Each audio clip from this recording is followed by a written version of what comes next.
పత్రిక 1వ అధ్యాయము 26వ వచనం నుంచి చూస్తే ఇలా ఉంది. సహోదరులారా, మిమ్మును పిలిచిన పిలుపును చూడుడి.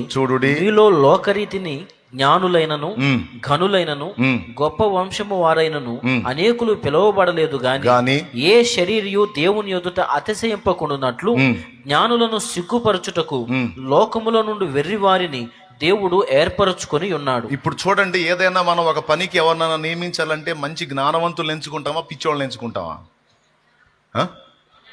పొరపాటును కూడా పిచ్చోళ్ళని ఎంచుకోంగా. కానీ ఇక్కడ చూడు, ఏ శరీరి కూడా నా ఎదుట అతిశయించడానికి వీల్లేదు. కాబట్టి నేను జ్ఞానిని జ్ఞానిని జ్ఞానిని అనుకుంటున్న వాళ్ళని సిగ్గుపరిచేదానికి లోకంలో ఉన్న పిచ్చోళ్ళని నేను ఏర్పరచుకున్నాను అని దేవుడు మాట్లాడుతున్నాడు. నిజమే, అది వాస్తవమే.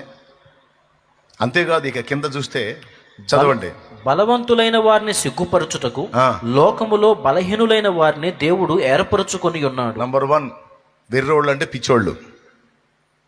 దేవుడు ఏర్పాటు చూడండి, తన పనికి జ్ఞానవంతుల్ని కాదు పిచ్చోళ్ళని ఎంచుకున్నాడంట. నంబర్ 2, బలవంతుల్ని కాదు తన పనికి బలహీనులను ఎంచుకున్నాడట. 2, మూడవది, ఎన్నికైన వారిని వ్యర్థము చేయుటకు లోకములో నీచులైన వారిని, తునీకరింపబడిన వారిని, ఎన్నిక లేని